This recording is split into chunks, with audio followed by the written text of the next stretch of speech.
bonito tener este grupo tan grande y nutrido aquí en la reserva.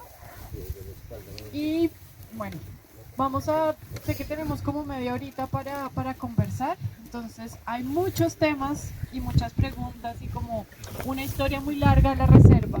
Entonces, si tienen dudas concretas, me pueden ir preguntando, podemos ir viendo un poco por dónde va la conversación, pero hay un tema puntual que está hoy en el diplomado y son los usos en el suelo rural, ¿no? Creo que también las controversias, entender qué es eso de los usos, cuando definimos los usos y la protección ambiental, eso qué tiene que ver, pues vamos a tratar de llevar un poco la conversación con estos temas que nos ocupan en el diplomado, pero la reserva tiene mucho para conversar, entonces lo primero pues vamos a ubicarnos, por eso tenemos este mapa. Es difícil ubicarnos en la reserva que pues hoy lleva el nombre de Thomas van der Hamen. Lleva el nombre porque es en honor a que él la propuso, no, ojalá fueran los predios de la familia, no lo son. Si fueran nuestros ya sería una gran reserva pública hace mucho tiempo. Pero es porque él propuso la idea de la reserva. La reserva tiene 1.395 hectáreas, es enorme. Si pensamos 1.395 hectáreas, para ubicarnos es todo lo que está aquí bordeado en la línea blanca punteadita, es lo que nos muestra que es la reserva.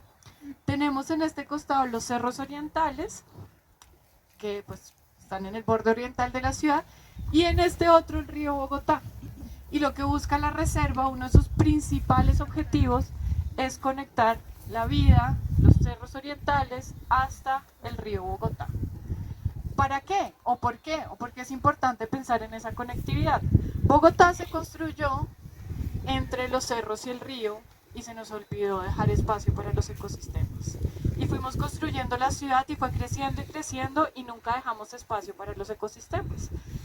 Entonces la última oportunidad de conectar los cerros con el río Bogotá está aquí en el borde norte de la ciudad. Y por eso se planteó la idea de necesitamos una reserva. ¿Y qué pasa cuando uno declara reservas forestales? Que pueden ser para cuidar un bosque que existe o para recuperar, para restaurar un bosque que ya hemos perdido, pero que por la ubicación es fundamental volverlo a tener. Y este es el caso de la Reserva Van der Hamen. Se declaró con esta idea de los ecosistemas potenciales, es decir, los que podemos volver a recuperar.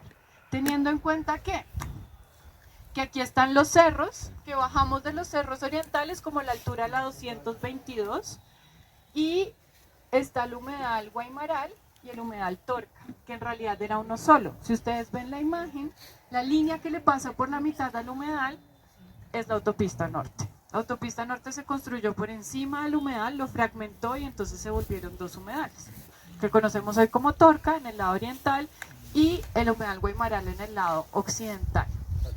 Y por eso durante tantos años la autopista se inundaba. Ya cada vez sucede menos porque han tenido que ir desarrollando un montón de sistemas de bombeos para que no se inunde la autopista, pero la razón por la cual siempre se llena agua es porque pues, le pusimos la vía encima del humedal. Entonces muchas veces es no, una tragedia, nos inundamos. Sí, pero ¿por qué nos inundamos? ¿Qué fue lo que dónde pusimos las cosas? ¿Por dónde ocupamos el espacio del agua para construir qué? Entonces, hoy en día la autopista norte está en proceso de ampliación. Ya la ampliaron en el lado de Chía, pero en el lado de Bogotá, que la reserva está toda en territorio de Bogotá, en el borde norte de Bogotá. Está en proceso de ampliación y ahí se está proponiendo la elevación de la autopista para permitir otra vez que queden conectados el humedal Torca con el humedal Guaymaral. Eso es importante, ¿por qué? Porque cuando se declaró la reserva la autopista ya existía.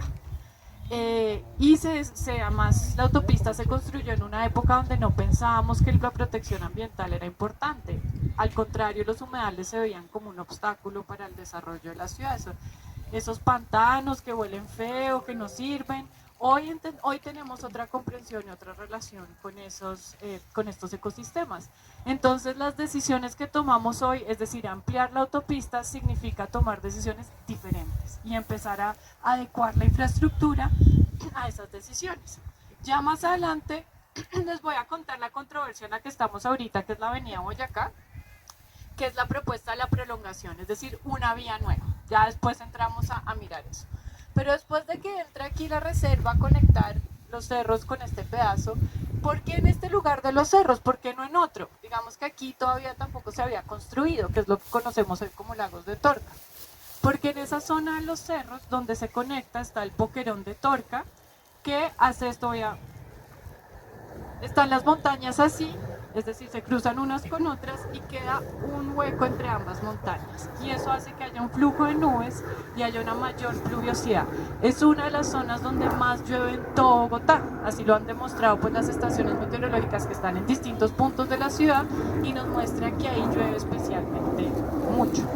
Además, los estudios de biodiversidad de los cerros orientales también nos muestran que en esa zona de los cerros es donde hay mayor diversidad.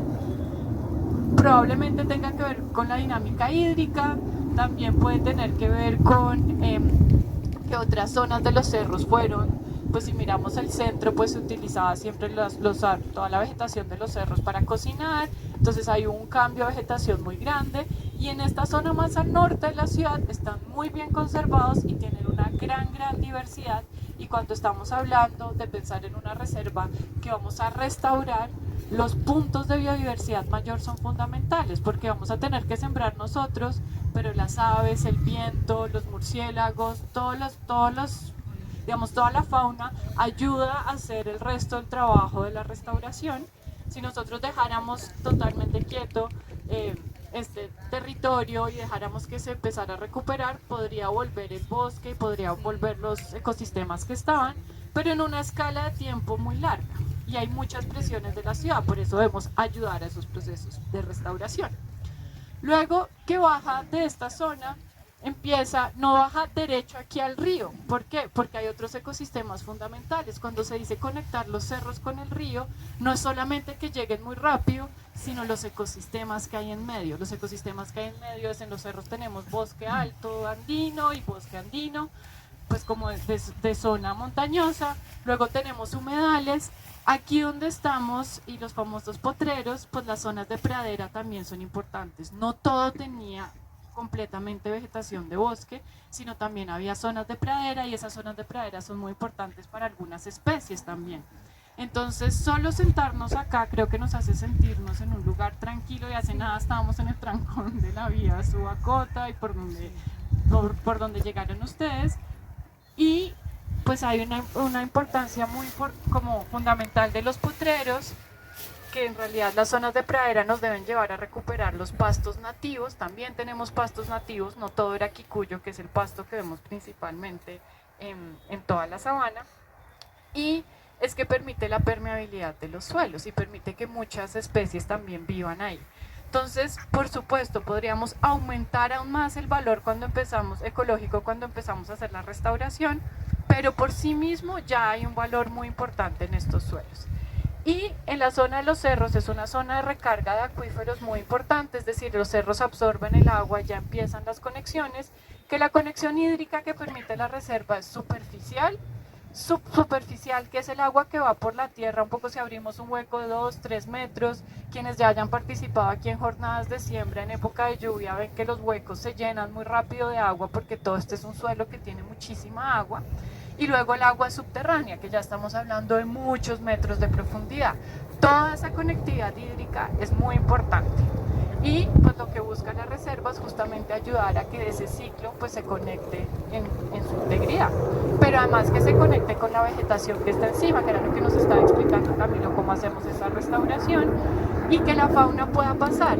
Entonces es mucho más complejo que decir yo dejo un corredorcito y ya, sino que cuando estamos hablando de la conectividad ecológica, se necesita que todas las dinámicas de los ecosistemas puedan suceder ahí. No solamente que yo vi que sí puede pasar un pájaro o dejé un paso para que pasara solamente una especie, sino es la complejidad del ecosistema. Por ejemplo, en términos de flora, muchas veces muchos árboles necesitan de otros al lado para que efectivamente se empiece a generar lo que conocemos como el bosque. O sea, una cosa es tener unos árboles solos y otra la interacción de unos con otros. Luego seguimos bajando y tenemos aquí el Cerro de la Conejera, que es lo que tenemos a la espalda.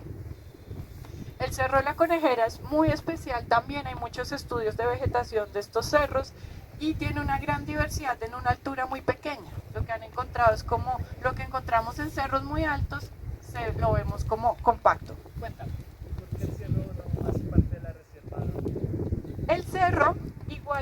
humedal Estorca Guaymaral y el humedal de la Conejera, que está aquí abajo, no hacen parte de la reserva, del polígono de la reserva, pero aquí lo estamos viendo, hacen parte fundamental de la reserva. La reserva no tendría la forma que tiene si no estuvieran estos ecosistemas ahí. ¿Por qué no están dentro del polígono? Porque ya tenían su propia figura de protección. Entonces, para no generar este traslape de figuras y entonces es cerro de alta montaña, pero además es reserva, pero además es humedal, lo que dijeron fue ya tienen figuras de protección, o sea, en realidad ya están protegidos. Entonces no había que incluirlo, pero no podemos hablar de la reserva sin hablar del cerro, sin hablar de los humedales, sin hablar de la reserva de los cerros orientales. Finalmente, para que se conecte con los cerros, la reserva llega hasta la carrera séptima, pero pues porque los cerros orientales son reserva bosque oriental, es decir, hay que entender como la complejidad del territorio. Sí. Quisiera cambiar el término protegido, porque la verdad, yo sí hay muchos años, desde pequeño, conozco toda la transformación del territorio. Y allá arriba, pues, tú sabes que militares y eso que se le está dando al territorio no es de cuido, ni es de nada. Entonces, están justificando una protección para el abandono de ese territorio y después usarlo. Entonces, pues, como lo vimos con la avenida que cruzó y quitó medio la conexión de la Conejera con la parte de alta. Eso que dices es fundamental y es también parte de los retos de la reserva, que pasamos por cuando ustedes venían por la Subacota, es reserva y uno dice, pues reserva, parqueaderos, como un poco de construcciones ahí que, ¿cuál es el reto? Que están... No, y creo que es muy importante porque como ciudadanía y un poco el trabajo que hacemos también desde la veeduría de la reserva, desde sembradores, que son como el colectivo con el que llevamos haciendo las acciones de siembra acá, es así nos incumplan, por algo lo declararon como protección y es insistir y seguir llamando a las autoridades para que cumplan lo que tienen que cumplir. La CAR, por ejemplo, muchos de ustedes de pronto lo habrán oído con la discusión de la Boyacá, el director dijo, no, pues es que ahí hay potreros. Sí, señor, pero es que usted es el encargado de implementar el plan de manejo de la reserva y dice que tiene que restaurar. No nos traslade la carga a los ciudadanos a decir, no, como yo no hago nada, pues mejor acabémoslo. Que es un poco, es difícil, es desgastante, es frustrante porque uno dice, oiga, pero lo protegieron y no hacen nada. Pero un poco el llamado y la insistencia es, pues tienen que cumplir y esa es nuestra función como ciudadanos y ciudadanas, ser unos canzones e insistir hasta que cumplan, porque la figura está, es decir, el papel lo hago, es decir, en términos jurídicos ahí está la protección, pero el hecho de que esté en el papel significa que tiene que haber acciones de las autoridades y ese es el reto más grande y ese es el reto más grande en la reserva y un poco por eso nosotros hacemos estas pequeñas acciones que no son de la dimensión de lo que requieren las 1.395 hectáreas, porque no tenemos la capacidad, pero es decirle a las autoridades sí se puede hacer y así es que hay que hacerlo, con ese llamado a buscar la protección de estos ecosistemas. El cerro tiene muchísimas presiones, entre otras podemos ver el mordido, ustedes cuando venían pudieron ver ese pedazo que está ahí mordido. Ese club se construyó ahí arriba hace muchísimos años y generaron una inestabilidad en la montaña y luego tuvieron que hacer toda una obra de contención. Parte de los problemas que nosotros mismos creamos y después quién paga los costos y creo que por eso también el llamado es cómo estamos tomando decisiones y qué decisiones queremos que se tomen de aquí en adelante para no tener que pagar todos los ciudadanos y ciudadanas el costo de esas malas decisiones que se han tomado o la no implementación de las buenas decisiones como la protección, ¿no? Es una buena decisión protegerlo, pero oiga, pero ¿qué es lo que está pasando ahí? ¿Por qué no se están haciendo acciones? Luego aquí está el Cerro La Conejera, ustedes subieron por la quebrada La Salitrosa. El Cerro La Conejera se conecta con la quebrada La Salitrosa. La quebrada que además fue canalizada. La abuela Blanca que es la abuela Muisca, que nació en la quebrada La Salitrosa, nos cuenta que cuando ella era pequeña pescaba cangrejitas en la quebrada. Y hoy, pues ustedes pasaron y es un caño. lo que todos normalmente llamaríamos un caño. Entonces es muy triste esa transformación, pero eso no quiere decir que no podamos hacer un llamado cómo lo podemos cuidar y cómo podemos volver a recuperar. Y la quebrada lo que hace es conectar con el humedal, alimentar el humedal de la conejera. Y en esta zona, por donde ustedes pararon en el mirador a tomar la foto, ahí abajo quedaba el humedal del conejito, que se secó completamente. Y es otro de los puntos fundamentales para restaurar y recuperar en la reserva. Y el humedal del conejito pues también se conecta y alimenta el humedal de la conejera, y ya llega, el humedal llega hasta el río Bogotá y ahí hace pues toda la conectividad con el río. Es decir, esa es como toda la complejidad que busca la reserva de alguna manera empezar a conectar. Si vemos, está en el borde norte, que es lo que tiene urbanizaciones, pero no está urbanizado. Es decir, aquí vemos, esto es una foto satelital, hasta acá llega como hasta la altura de San José de Bavaria, 170, luego a la altura de la autopista como 190 y algo más o menos, llegan las urbanizaciones, se ve la ciudad construida. De ahí en adelante no está urbanizada la ciudad. Y en el año 2000, cuando se estaba tomando la decisión del primer plan de ordenamiento territorial, que era el primer POT que tenía que proponer Enrique Peñalosa, existían antes otras figuras, pero era la primera vez que se proponía el POT como los conocemos hoy, el Plan de Ordenamiento Territorial regulado por la Ley 1388. En ese entonces, finales de los 90, en 1999, Enrique Peñalosa era alcalde y propuso todo este borde que empieza desde donde se acaban las construcciones. Este borde que era rural de la ciudad tiene 5.000 hectáreas, es decir, como 5 kilómetros, ¿no? Como más o menos podemos mirar como todo este borde que está acá. En ese momento, Peñalosa proponía que se urbanizaran las 5.000 hectáreas en su totalidad, que la ciudad iba a crecer mucho y necesitaban de crecer para llegar hasta el borde con Chía y con Cota, que estamos viendo hacia acá está Cota, y Chía no alcanza a salir en el mapa, pues porque está del otro lado del río Bogotá, que está aquí en este borde, hacia allá ya sigue Chía. ¿Y qué significa eso y por qué también se pensó la reserva en su momento? Para que no nos pase lo que nos pasa en Soacha, que es de un lado la vía es Bogotá, del otro es Soacha, a veces ni nos enteramos. Si uno se sabe la calle, ya sabe que ya pasó de un municipio a otro. Pero en realidad visualmente no hay ninguna diferencia, ya nos conurbamos. La idea de la reserva también es decir, no nos puede pasar esto también en el borde norte, porque entonces nos vamos expandiendo, se lo llaman como en mancha de aceite, vamos creciendo y creciendo de tal manera que pues nos vamos a volver una mega ciudad y sin ningún espacio. O sea, pues necesitamos crecer, pero ¿cómo lo vamos a hacer? ¿Cómo le ponemos orden a ese crecimiento? Significaba poner un cinturón verde. Entonces la idea de la reserva también, aparte de la conectividad, buscaba frenar la expansión de la ciudad, poner un cinturón verde y decir, oiga, hay que dejarle espacio también a los ecosistemas y dejar como una contención. Y además, el suelo rural, que muchas veces se nos olvida, es probable que ustedes en algunas charlas ya lo hayan visto, pero en Bogotá, el 70% de Bogotá es rural. ¿Por qué? Porque tenemos Sumapaz, y ya lo verán cuando vayan a Sumapaz con el diplomado. Pero en todo caso también hay otras zonas, las zonas de los cerros también son rurales, y todo este borde aquí aquí donde estamos parados, hasta llegar al borde con Chía y con Cota por esta zona, es toda rural. ¿Qué quiere decir rural? Pues que se pueden hacer algunas construcciones, pero no se urbaniza completamente.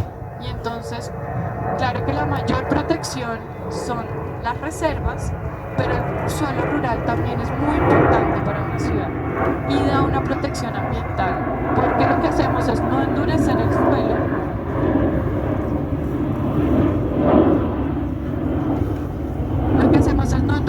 suelo, luego se permite una mayor permeabilidad y por lo tanto que este flujo, por ejemplo, de agua, el que estábamos hablando, y se permiten actividades agrícolas y otro tipo de actividades que tienen una función ambiental importante también. Entonces, cuando Peñalosa propuso esta idea de vamos a urbanizar completamente este borde norte, la CAR no estuvo de acuerdo. La CAR de ese momento, que era más garantista que la CAR de hoy.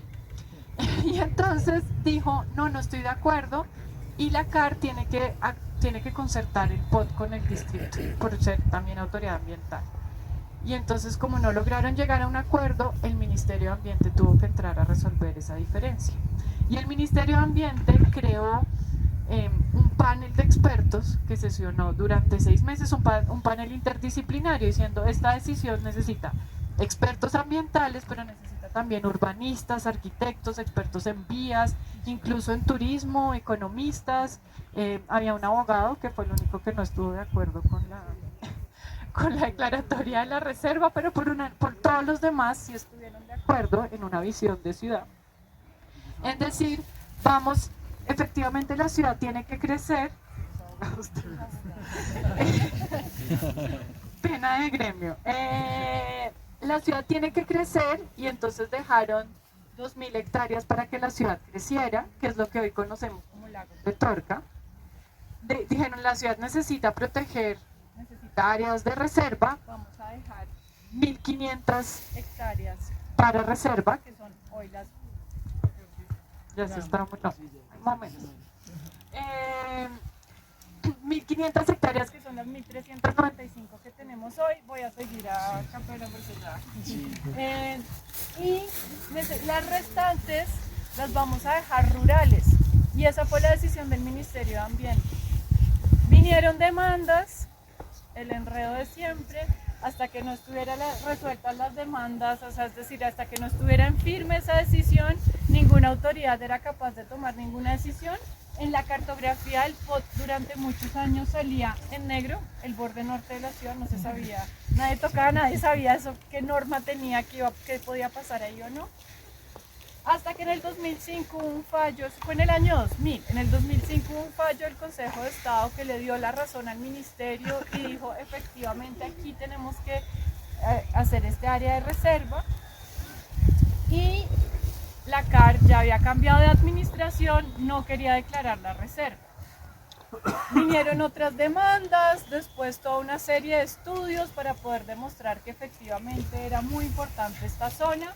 Y entonces esto hace que la reserva también tenga una característica muy particular, es una reserva regional, ¿no? La declaró la CAR, entonces el carácter es regional. Pero normalmente para la declaratoria de parques nacionales, la Academia Colombiana de Ciencias es la que hace los estudios para la declaración de parques nacionales. Y la Academia hizo los estudios de la reserva, en conjunto con la Universidad Nacional, con el Instituto de Estudios Urbanos, con la UTCA, hicieron un gran grupo de personas expertas, hicieron todos los estudios de esta zona. Hay estudios de suelos, hay estudios de aguas, hay estudios de fauna dividido por mamíferos, reptiles, aves, mariposas, es decir, está en un nivel de especialidad enorme. Flora, sí, son 2 tomos enormes con toda la información. Y eso también ha hecho que sean muchas personas con un gran, pues como muy estudiosas, con mucho conocimiento, que sean también defensoras de la reserva, porque han sido quienes han hecho los estudios y conocen y saben el valor que tiene esta zona. Que ya la había propuesto Thomas van der Hamen en su momento, pero que ahí ya tenían en detalle todos los estudios de este sector. Después de todo eso, hasta el año 2011, imagínense, 11 años después, la CAR, ya sin tener alternativa jurídica para escaparse y a portas de un desacato de todas las órdenes judiciales que ya existían, toma la decisión y declara la reserva, 11 años después. Y luego viene un tema y es, bueno, tenemos reserva, pero ¿y qué se puede y qué no se puede hacer en la reserva? Para eso se necesita un plan de manejo ambiental. Plan de manejo ambiental es lo que me da el régimen de usos, que básicamente es qué puedo hacer, qué no puedo hacer, qué está permitido, qué está prohibido, a partir de la realidad que hay en este momento del territorio, que es algo también muy particular de la reserva. Son pocas las reservas en el país que se han declarado para la restauración. En muchos casos hay que restaurar algunos pedazos que se degradan o que no están en buenas condiciones, pero el gran reto de la reserva es hay que restaurarla toda. Y eso significa, o prácticamente todo. A mí se me olvidó mencionar acá el bosque de las Mercedes, que está acá, que es el último relicto de bosque en la parte plana de toda la sabana de Bogotá. Cuando uno va por la sabana ve bosque en las zonas montañosas, pero en la parte plana son cultivos, invernaderos, industria, urbanizaciones, vacas. Lo hemos transformado de tal manera que no le dejamos ningún espacio al bosque en la parte plana.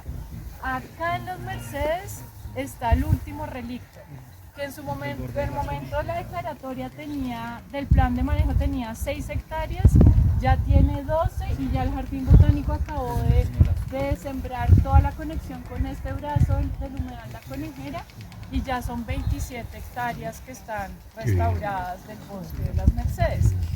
Pero entonces, no recuerdo eso, ¿qué puedo hacer, qué no puedo hacer y cómo voy a lograr la restauración? O sea, el plan de manejo, que estábamos en eso, qué puedo, qué no puedo y cómo logro implementar toda esa restauración. Entonces en el 2014 sale ese plan de manejo, empieza después de un proceso de participación. Camilo fue uno de los líderes ambientales que estaba participando en esas mesas, que estuvo muy activo en toda la aprobación del plan de manejo ambiental y ahí nos conocimos. Ahí nos conocimos. En Amenazaron un poco de gente, no son discusiones, digamos, no lo ve como muy fácil, ¿no? Como, yo voy, participo y peleo por la reserva, no sé qué. Hay unos intereses grandísimos sobre este territorio, sobre todo de urbanizadores y de constructoras. En esa época amenazaron a varias personas que hacíamos parte del equipo, pues, diciendo como que el plan de manejo ambiental lo que tiene que hacer es recuperar, restaurar, y no como otras personas que llegaron ahí contratadas, pagadas por urbanistas que también participaron, y ellos lo que querían era que se sembraron los árboles, un corredor de árboles, y que el resto pues se pudiera urbanizar. O sea, como un corredor de árboles, una fila de árboles. Entonces nosotros decíamos, no, lo que hay que hacer es precisamente reforestar toda esta zona.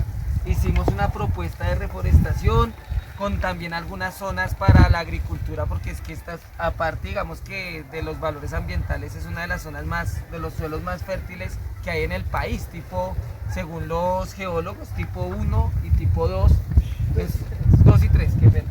2 y 3. El Gavilán Maromero. Miren el Gavilán, Espíritu Santo. Gavilán, Maromero. Entonces en esa época amenazaron a unas personas, o sea, la pelea ha sido durísima, y pues igual ahí estuvimos súper firmes ahí defendiendo la reserva, y ahí nos conocimos con Sabi. Entonces ahí hicimos empatía, tan chévere. Luchando por la reserva. 2013, 2014, porque el proceso fue muy largo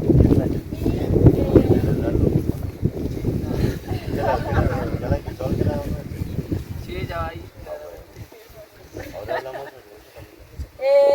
y que es importante el plan de manejo, pues que ya nos logra sentar todos estos intereses, y algo que no les había mencionado, que genera mucha confusión también, es las reservas se declaran sobre los predios que pueden ser públicos o privados o baldíos. No importa el carácter de los predios, lo importante es ya definimos el valor ambiental, y lo que hace es limitar el uso que pueden hacer los propietarios de ese suelo, pero no la propiedad. Es decir, una vez yo declaro reserva, los que eran dueños de esos predios siguen siendo dueños de esos predios. Entonces la mayoría, casi que la totalidad de la reserva es de propietarios privados. Y propietarios privados que compraron y tenían las fincas en esta zona de la ciudad, esperando con la expectativa que algún día la ciudad creciera y se volviera urbanizable y se valorizara su suelo de manera impresionante. Entonces eso genera una presión muy grande, pues porque los mismos propietarios sobre los cuales está declarada la reserva, pues no tenían el menor interés en que esta reserva se declarara. Por eso la demandaron una vez fue declarada, y ahí viene ha tenido muchas dificultades la reserva. 2016, cuéntame. ¿Han pensado en comprar los predios? Sí, hemos pensado en comprar los predios, pero tenemos una dificultad. Digamos, existen estas iniciativas ciudadanas que, por ejemplo, si todos nosotros nos unimos y cada uno pone un poquito y cada uno va a ser dueño de un metro cuadrado, que después pues nadie puede vender un metro cuadrado solo. Son estrategias que se han utilizado en muchas zonas para proteger el suelo. El problema es que los propietarios solo venden a precio de especulación inmobiliaria. El valor que debería tener por el uso que tiene la reserva es aproximadamente 20.000 pesos el metro cuadrado. Lo que piden los propietarios son 700.000 pesos el metro cuadrado. Si estamos hablando de hectáreas, la diferencia es millonaria. Entonces, claro, por eso se aprueba a mediados del 2014 el plan de manejo, se alcanza a avanzar un poquito y vuelve Enrique Peñalosa a la alcaldía y dice: los potreros inservibles de la Van der Hamen, vamos a urbanizarla. Y viene toda una controversia. ¿Y qué es lo que pasa? Y donde dimos la pelea enorme, pues que nos devolvió 20 años. Ya llevábamos, bueno, pues 16 años en la discusión. Llevamos 16 años tratando de que por fin se declarara y tuviéramos la hoja de ruta para empezar a trabajar en la restauración, y nos devolvió que si reserva sí o si reserva no. Y entonces quedó opacada la discusión y el reto enorme que hemos estado hablando acá, que es restaurar y empezar a restaurar, y los predios de quién son, cómo adquirimos predios, quién puede adquirir los predios. Las entidades públicas, la CAR y el distrito. ¿Por qué? Porque ellos les aplica la figura de la expropiación, que compran, la expropiación es para comprar los predios, pero al valor, es decir, al valor que es, no al valor de especulación inmobiliaria. O sea, son los únicos que pueden comprar al valor real este suelo.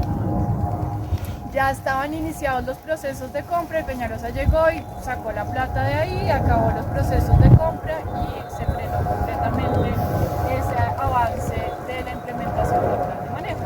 Además, pues el esfuerzo ciudadano, aunque nunca hemos parado de hacer actividades en pro de consolidar la reserva, pues era estar encima de que no lograran el proyecto de acabar la reserva, de modificarla, de pasar 12 días, toda esta discusión. Entonces eso pues complicó muchísimo todo el avance de la reserva, que es pues el reto que tenemos hoy. Algo que es importante y que les voy a contar lo que hemos hecho para cerrar el estado actual. Me tomo 5 minutos lo que hemos hecho para entender cuál es el estado actual. A pesar de todas estas peleas que les digo, que era oponernos al proyecto de realinderación, sustracción, bueno, todas las figuras jurídicas que buscaron para poder urbanizar toda esta zona, y además el proyecto de Peñalosa no era solo la reserva, era también el suelo rural. Y pues Lagos de Torca, que igual ya estaba reconocido para que la ciudad creciera. Pero pensaba hacer vivienda para 1.000.000 de personas, es decir, prácticamente insertar una ciudad nueva en todo el borde norte de la ciudad, dejando pues corredorcitos verdes entre los edificios. Que bienvenidos los corredores verdes entre los edificios. Ojalá toda Bogotá tuviera corredores verdes entre los edificios, pero no nos cambien corredores verdes entre edificios por una reserva que no cumplen jamás la misma función y no es comparable. Entonces, sí, puede ser que sea bueno una propuesta de muy lindo, se puede ver en los renders edificios con árboles al lado, pero eso no va a reemplazar nunca la reserva, y no la reemplaza en todos estos objetivos, que también era: no queremos crecer hasta el borde con Chía y Cocota, porque si llevamos toda la urbanización hasta el borde con Chía y Cocota, ya Bogotá se va a hacer Checa y el Paso Cajicá.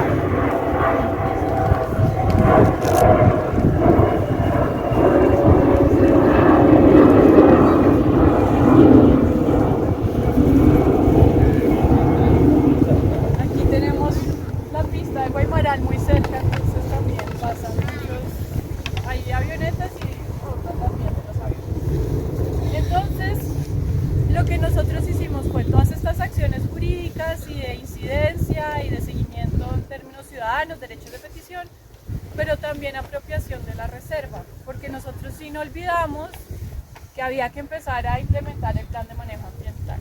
Entonces se crearon, así como la veeduría hacía muchas acciones, se creó el colectivo Sembradores Van der Hamen.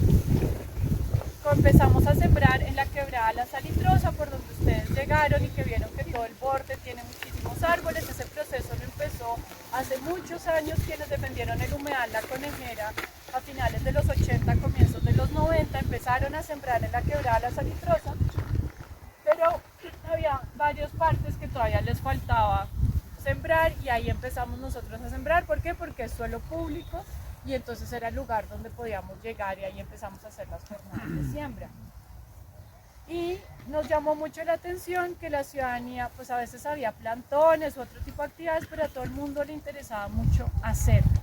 Y ese es parte del lema con todas estas actividades de siembra, y es: la reserva es un aula ambiental viva, es la posibilidad de que todos conozcamos nuestros ecosistemas, seamos partícipes de restaurarla. Si cada persona que vive en Bogotá sembrara un árbol en Bogotá, ¿cuántos millones de árboles ya tendríamos en la reserva? Y venir a sembrar no es solo dejar un árbol y ya, sino por eso construimos estas estructuras con nuestros amigos de arquitectura expandida, que lo que hacen es crear estructuras que sean como que convoquen, ayuden a los procesos sociales. Y aquí pues las jornadas de siembra, todo esto no tenía ni un solo árbol, todos estos árboles que ven hasta el borde de allá y por todo este bordecito, que los que siguen están muy chiquitos todavía, los hemos sembrado con este proceso ciudadano. Cada persona que viene tiene que abrir su hueco, es decir, es un trabajo difícil, pero lo que buscamos es decir, al mismo tiempo que hacemos esto, vienen todos los colectivos, viene el diplomado ambiental en bici, viene la red de la microcuenca de la Conejera, vienen los amigos de Nocho Patas, vienen distintos procesos ambientales a hacer talleres, a contarnos de la biodiversidad de la ciudad, y es una manera de empezar a habitar la reserva, parcharla también. Siempre hay olla con la abuela, recordamos la historia también muisca del territorio, que es muy importante y que es parte de los valores que también cuida la reserva. Y entonces pues hemos hecho estas estructuras. Tienen ahorita las carpas pues porque estamos nosotros, pero ahorita que nos vayamos las quitamos y son para las aves. Ahí pueden perchar las aves. La guadua no está inmunizada, son estructuras biodegradables, no están ancladas al piso, se necesitan muchas personas para moverlas, pero las movimos, las construimos allá, las trajimos hacia acá. Acá.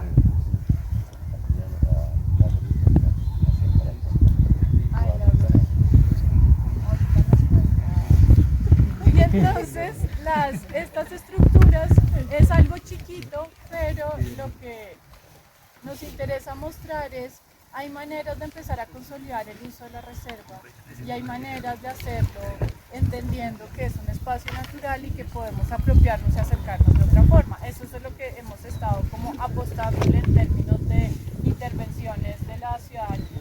Hay otros proyectos muy lindos que pueden encontrar, hay otro en el Bosque de las Mercedes, que recreamos los camellones muiscas, el sistema de siembra de zanjas y camellones.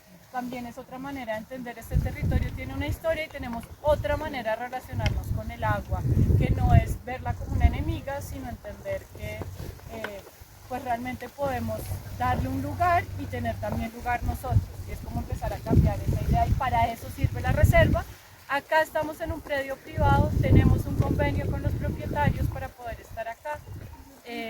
Y es parte de ese trabajo de entender, toca poco a poco ir consolidando la reserva, pero sobre todo ojalá muy pronto pues un uso público para que todas las personas pues podamos disfrutarla y empezar a aprovechar este espacio para la ciudad.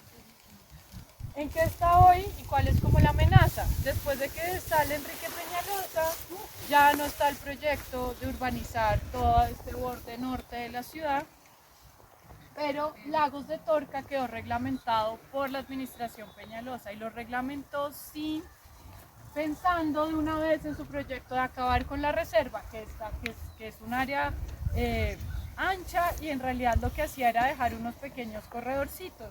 Entonces aquí afectó la conectividad en esta zona, y ahorita hay una acción jurídica que estamos esperando el fallo, porque aquí hay unos planes parciales, es decir, aquí se construirían edificios de vivienda en Lagos de Torca. Y lo otro que tiene Lagos de Torca es la avenida Boyacá. La avenida Boyacá que llega, hoy por hoy llega hasta la 170, y ahí en San José de Bavaria se acaba. Es decir, ustedes vienen por la 170 y ahí en San José de Bavaria se acaba. La quieren prolongar, es la prolongación para llevarla hasta la avenida Guaymaral, que es esta, que luego sale a la autopista norte. Y entonces atraviesa la reserva en este tramo rojo y en este segundo tramo rojo. Este no era el trazado original, pero para no pasar por encima de los cementerios metieron a la reserva. Entonces, bueno, pues podía ser muy costoso tener que trasladar cuerpos, pues la gente que tiene las personas ahí.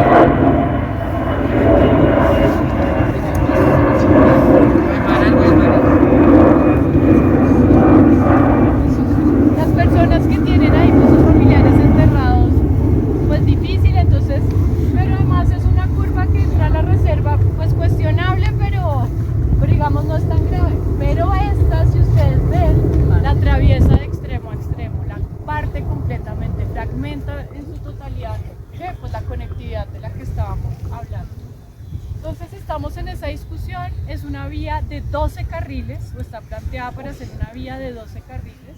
La presentan como la solución de movilidad de Bogotá, cuando todos aquí vivimos en lugares distintos y todos sufrimos el trancón, no importa dónde estemos. ¿Y qué posibilidades habría, pero de pasarla, pues no sé, en mi ignorancia urbanística, por encima? Esa es una, digamos, esa es nuestro plan B. Plan A, la Boyacá llega hasta la Guaymaral y sale a la autopista. ¿Por qué no la sacan antes a la autopista? Antes de atravesar la reserva. Porque tienen que atravesar la reserva y ahí sí sacarlas. Igual a la altura de la reserva nadie se va a subir a la Boyacá. Entonces, nuestra primera alternativa es sáquenla antes. ¿Por qué? Porque la están planteando hoy hasta acá, pero a futuro la quieren llevar a Chía. Lo que pasa es que si la plantearan de una vez hasta Chía, la discusión sería otra y entonces la están planteando por tramos. Pero hasta hoy solo la financiarían y la harían hasta acá. Entonces nuestra discusión es una alternativa, sáquenla antes. Plan B, pues elévenla. O, mejor dicho, exploren las alternativas, que es lo que no han querido hacer en el trámite. Y eso ha sido muy desgastante y es lo que pasa con la veeduría ciudadana que se hace y es, primero no querían tramitar licencia ambiental, entonces nos tocó pelear y mandar todas las cartas y buscar una cantidad de apoyos posibles para hacerle presión a la CAR para decir, oiga, lo mínimo es que si yo voy a pasar una vía tengo que solicitar la licencia ambiental. Finalmente ganamos que se hiciera la licencia ambiental. Y luego, pues no quisieron hacer el diagnóstico de alternativas, que es la posibilidad de evaluar esas opciones que les estoy contando. ¿Cómo hago para no afectar la reserva? No lo quisieron hacer. Y el viernes, que Camilo les había contado, hubo esta audiencia pública en el marco del trámite de esa licencia ambiental. Las conclusiones de las audiencias públicas son un espacio para que las personas podamos ir a hablar y decir nuestra opinión. No obliga a la autoridad, lo que digamos ahí no los obliga a nada. Pero ¿cómo le tendrán de miedo a que se escuche nuestra voz? Que primero no querían tramitar licencia, porque si se tramita licencia hay que hacer audiencia. Y luego querían negar la audiencia pública. Entonces, puede ser que no los obligue específicamente con todo lo que dijimos a algo, pero ya quedó, por lo menos la ciudadanía se enteró y sabemos que ellos están omitiendo la posibilidad de una suficiente. Y la movilidad es importante, pero la pregunta no es, o sea, esto genera fragmentación. La alcaldesa dijo es que con la vía iban a mejorar la conectividad. Eso es absurdo. Una vía no mejora, una vía afecta. Que yo pueda mitigarlo es distinto. La pregunta ¿es posible mitigarlo? No acabo con la reserva, con esa vía que estoy haciendo y cuáles son las alternativas. Entonces, en esa discusión estamos hoy y pues ahí seguimos, esperamos que siga todo el mundo muy pendiente y esperamos que con el ruido que hicimos en la audiencia, pues la CAR pueda tomar una decisión distinta, aunque lo dudamos, y estaremos dispuestos a hacer todas las acciones jurídicas. ¿Pero de quién depende, la CAR o del alcalde o el distrito? No, el distrito, bueno, el fideicomiso, que es Lagos de Torca, es una figura donde están los constructores y la alcaldía, es quien solicita y quien la otorga es la CAR. O sea que en realidad quien tiene la última palabra es la CAR. Pero el distrito podría retirarla. Podría decir, está bien, vamos a hacer diagnóstico de alternativas. Claro, pero mundo ideal. Ya no hay una cosa y es importante señalar, y es que desde que Claudia López llegó a esta administración dijo que Lagos de Torca era la joya de la corona, ¿no? ¿Y por qué, diría uno, es la joya de la corona y por qué concilia con los constructores? Porque hay una lectura política detrás, es decir, conciliar con los constructores es que ellos la acompañen en la campaña presidencial que seguramente va a ocurrir ahorita. Y meterse un billetico al bolsillo. Exacto, entonces ahí es donde está buena parte del bonche. Bueno, Gratis. yo quiero que le demos un aplauso grande a Xavi. Buena.